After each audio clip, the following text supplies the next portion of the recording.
कक्षा 6 में की स्टूडेंट फाइनली आपका यहाँ विषय गणित का वार्षिक परीक्षा सत्र 2024-25 पेपर लेके आ चुके हैं। आप लोग बहुत सारे यहाँ पर कमेंट रहे थे कि विषय गणित पेपर लाओ, तो फाइनली आपका यहाँ पर रियल पेपर आ चुका है। और पेपर देने से पहले आपको इसको पूरा रट के जाना, आपका यही पेपर आने वाला है। पूरा अंक आपका 60 नंबर का रहेगा, समय आपका 2.5 घंटे रहने वाला है। और साथ ही आप यहाँ पढ़ सकते हैं, ठीक है, राज्य शिक्षा केंद्र मध्य प्रदेश भोपाल वार्षिक परीक्षा सत्र 2024-25 विषय गणित, ठीक है। और साथ ही इस वीडियो को आपको अपने दोस्तों तक यहाँ पर शेयर कर देना है। और साथ ही पेपर देने से पहले आपको पूरा रट लेना है। इस पेपर को संपूर्ण उत्तर से हम कराने वाले, यही पेपर आपका आएगा, ठीक है। और वीडियो को आप यहाँ पर लाइक कर लीजिए, ठीक है। आपको वीडियो को लाइक कर लेना और चैनल को सब्सक्राइब कर लीजिए। अब चलिए जो आपका विषय गणित के पेपर वो देख लेते हैं। तो आपके आते हैं बहुविकल्पी प्रश्न आते हैं, प्रश्न 1 से 5 तक। निर्देश आता है सही विकल्प चुनकर उत्तर लिखिए, प्रत्येक प्रश्न के लिए 1 अंक निर्धारित है। तो पहला आता है कितने सेंटीमीटर से 1 किलोमीटर बनता है।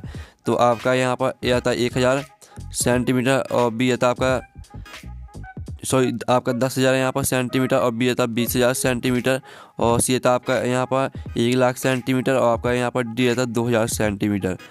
तो जो आपके यहाँ पर इसका राइट आंसर रहेगा पहले का, वो आपका सी राइट आंसर हो जाएगा, ठीक है, 1,00,000 सेंटीमीटर। फिर आपका यहाँ पर देख लेते हैं जो आपका यहाँ पर दिया गया है, ठीक है स्टूडेंट। आपका यहाँ पर दूसरा देख लेते हैं। तो दूसरा आता किसी संख्या का एक ठीक किसी संख्या का पूर्ण विभाजक उसका डॉट डॉट होता है। तो इसका आपका यहाँ पर ए आता है ऑप्शन गुणनखंड, और बी आता गुणज, और सी आता महत्तम समावर्तक, और डी आता आपका लघुत्तम समावर्तक। तो जो आपके यहाँ पर दिया गया किसी संख्या का एक है, ठीक है, किसी संख्या का पूर्ण विभाजक उसका डॉट डॉट होता है। तो इसका जो आपका यहाँ पर राइट आंसर रहेगा, ठीक है स्टूडेंट, आपका यहाँ पर इसका राइट आंसर सी हो जाएगा, महत्तम समावर्तक। महत्तम समावर्तक आपका यहाँ पर राइट आंसर रहेगा, ठीक है। अब चलिए आपका यहाँ पर देख लेते हैं। तीसरा आता किसी त्रिभुज का प्रत्येक कोण समान माप का हो तो वह कहलाता है। तो आपका आता अधिक कोण त्रिभुज, और बी आता समकोण त्रिभुज, और सी आता समद्विबाहु त्रिभुज, और डी आता समबाहु त्रिभुज। तो जो आपके यहाँ पर दिए किसी त्रिभुज का प्रत्येक कोण समान माप का हो तो वह कहलाता है।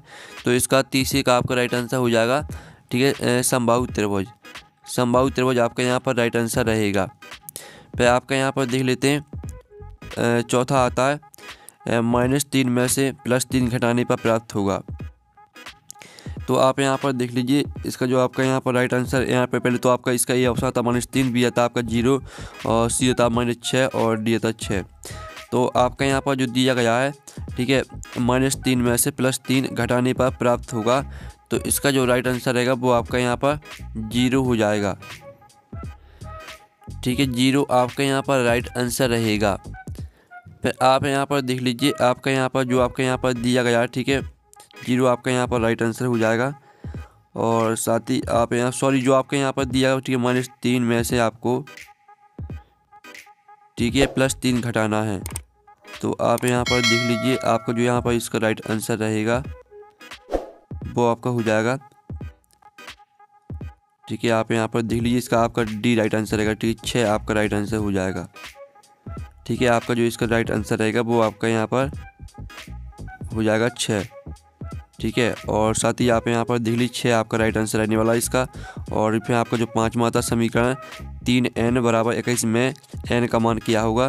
तो n का मान आपका यहाँ पर निकालना है, ठीक है। तो आप यहाँ पर 3n = 21, तो n बराबर आपका आ जाएगा कितना, 21/3 बराबर 3×7=21, यानी आपको 7 राइट आंसर आ जाएगा, ठीक है। इसका डी राइट आंसर रहेगा। फिर आपके आते हैं रेगिस्तान आते हैं, प्रश्न के मार्क 6 से 10 तक आते हैं रेगिस्तान। तो निर्देश आता है नीचे दिए गए रेगिस्तान की पूर्ति कीजिए, प्रत्येक प्रश्न के लिए 1 अंक निर्धारित है। तो आपका यहाँ पर 6वां तक केवल एक सम संख्या जो अभाज्य संख्या वह है। तो इसका आंसर आपका 2 हो जाएगा, ठीक है, 6वें का आंसर आपका 2 रहेगा। फिर आपका 7वां आता है वर्ग 1 है समांतर चतुर्भुज है, ठीक है, समांतर चतुर्भुज आपका यहाँ पर राइट आंसर रहेगा, ठीक है, समांतर चतुर्भुज, ठीक है, समांतर चतुर्भुज आपका यहाँ पर राइट आंसर हो जाएगा 7वें का। फिर आपका जो 8वां आता है -2 से 3 कम वाली संख्या डॉट डॉट है। तो -2 से 3 कम वाली संख्या आपकी -9 है, ठीक है, -9 आपका राइट आंसर रहेगा 8वें का। फिर 9वां आपका यहाँ पर आता है एक चित्रलेख में यदि संकेत है, ठीक है। आप यहाँ पर एक चित्रलेख में यदि संकेत है किसी डिब्बे में 5 बल्बों को निरूपित करता है, तो संकेत डॉट डॉट बल्बों को प्रदर्शित करता है। तो आपका 9वें का जो आंसर रहेगा वो आपके यहाँ पर हो जाएगा, ठीक है, -9, सॉरी, जो आपका यहाँ पर इसका आंसर रहेगा वो 20 हो जाएगा। 20 आपका राइट आंसर रहेगा। और जो आपका 8वां वाला दिया था -2 में 3 कम वाली संख्या है, तो इसका आंसर आपका -9 रहने वाला था। ठीक है, 8वीं का आंसर। और जो आपका 9वां दिया है, 9वें का आंसर आपका 20 हो जाएगा। और जो आपका 10वां आयत का क्षेत्रफल होता है लंबाई गुणे चौड़ाई। ठीक है, लंबाई गुणे चौड़ाई, ये आपका यहाँ पर आंसर रहेगा 10वीं का। फिर आपके आते हैं अति लघु प्रश्न आते हैं आपके 11 से 16 तक। निर्देश आता है नीचे दिए प्रश्नों को हल कीजिए, प्रत्येक प्रश्न के लिए 2 अंक निर्धारित है। तो 11वां आता है ऐसी पूर्ण संख्या लिखी जिसका किसी भी संख्या से गुणा करने पर गुणनफल 0 प्राप्त हो। नियम बताइए अपना। तो स्टूडेंट जो आपके यहाँ पर दिए थे ऐसी पूर्ण संख्या लिखी जिसका किसी भी संख्या से गुणा करने पर गुणनफल 0 प्राप्त हो, तो इसका आंसर आएगा 0। 0 आपका इसका राइट आंसर हो जाएगा पहले का। ठीक है, आपको लिखना है ऐसी पूर्ण संख्या 0 है जिसका किसी भी संख्या से गुणा करने पर गुणनफल 0 प्राप्त होता है। जो आपका यहाँ पर लिखा है ऐसी जगह पर 0 लिखना है, 0। ठीक है, 0 आपका राइट आंसर रहेगा। फिर 12वां आता है 2 क्रमागत संख्याओं का महत्तम समावर्तक लिखिए। तो यहाँ पर 2 क्रमागत संख्याओं का जो महत्तम समावर्तक होता है वो आपका 1 होता है। ठीक है, 1 आपका राइट आंसर रहेगा। फिर आपका था 1/4 घुड़ैल के कोण का मान लिखिए। तो आपको यहाँ पर जो आपका इसका आंसर है वो आपका 90 डिग्री हो जाएगा। ठीक है, आपका यहाँ पर 90 डिग्री रहेगा 13वें क्वेश्चन का आंसर। और जो आपका यहाँ पर -10 प्लस 19 का मान आपको निकालना है, तो आप यहाँ पर देख लीजिए -10, ठीक है, और प्लस 19। ठीक है, तो इसमें आपका क्या आ जाएगा, इसका राइट आंसर आपका 9 आ जाएगा। ठीक है, 9 आपका राइट आंसर है। इस तरह से आपको हल करना है इसको। और फिर आप यहाँ पर देख लीजिए यदि x बराबर 5 है तो x + 5 का मान लिखिए। तो आप यहाँ पर देख लीजिए आपका x का मान ठीक है, आपके यहाँ पर x + 20 दिया गया है और x का मान आपका 5 दिया है, तो 5 + 20 बराबर 25 आपका इसका आंसर आ जाएगा। ठीक है, 25 आपका राइट आंसर आ जाएगा। छोल माता प्रभावी भजा किससे कहते हैं लिखिए। तो इसका जो आंसर है वो हम आपको बता देंगे। ठीक है, और साथ ही जो आपके प्रश्न 11 से लेकर 16 तक के जो लिखित आंसर है वो भी हम आपको दिखा देते हैं। तो स्टूडेंट आप यहाँ पर देख लीजिए प्रश्न 11वें का आंसर आप लिखित आंसर भी देख लीजिए। ऐसी पूर्ण संख्या 0 है जिसका किसी भी संख्या से गुणा करने पर गुणनफल 0 प्राप्त होता है। और 12वें का आंसर अगर 2 क्रमागत संख्याओं का महत्तम समावर्तक HCF 1 होता है। और 13वें क्वेश्चन का आंसर है 1/4 घूर्णन का कोण 90 डिग्री होता है।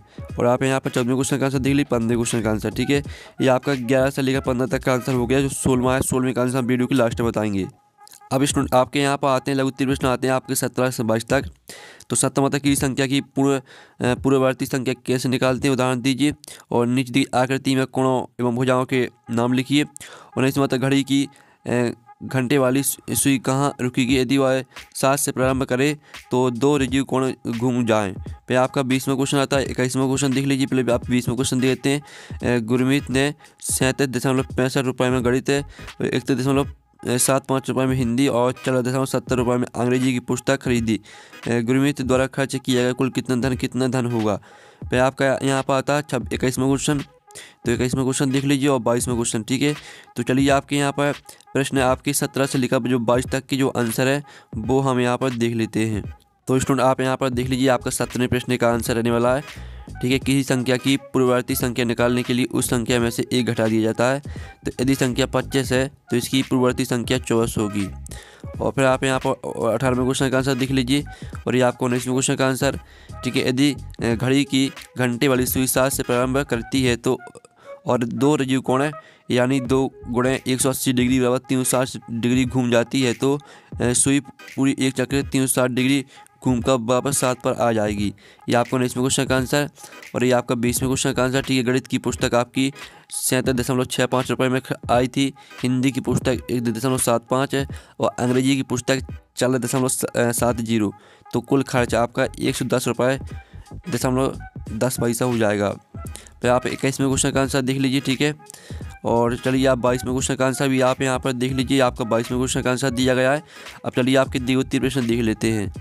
तो स्टूडेंट आपको यहाँ पर 21वें क्वेश्चन का जो आंसर बताना है किस कक्षा में लड़कियों की संख्या न्यूनतम है सबसे कम। तो यहाँ पर कक्षा 8 में। ठीक है, लड़कियों की संख्या न्यूनतम है। और फिर आप कहता है क्या कक्षा 6 में लड़कियों की संख्या कक्षा 5 की लड़कियों की संख्या से कम है। तो कक्षा 6 में लड़कियों की जो संख्या है वो कक्षा 5 की लड़कियों की संख्या से ज़्यादा है। ठीक है, तो आपको कम नहीं लिखना है, आपको लिखना ज़्यादा है। आपको नहीं लिखना है, आपको क्या की जगह पर यहाँ पर नहीं लिख देना है, ठीक है। नहीं कक्षा 6 में लड़कियों की संख्या कक्षा 5 की लड़कियों की संख्या से कम नहीं है। फिर आपका 6 माह तक कक्षा 8 में कितनी लड़कियाँ हैं, तो आपको बता दें 2, ठीक है। 2 आपकी लड़कियाँ यहाँ पर दी गई हैं और हमने 22वें क्वेश्चन का आंसर आपको बता ही दिया था। अब चलिए आपके जो दिए गए प्रश्न आते हैं, प्रश्न 23 आता है, ठीक है। और एक चुनाव में सफल प्रत्याशी ने 5,77,500 मत प्राप्त किए, जबकि उसके निकटतम प्रतिद्वंदी ने 3,48,700 मत प्राप्त किए। सफल प्रत्याशी ने चुनाव कितने मतों से जीता। फिर आपका 24वां था, 25वां, 26वां, ठीक है। तो चलिए आपके दिए हुए प्रश्न का सॉल्यूशन देख लेते हैं।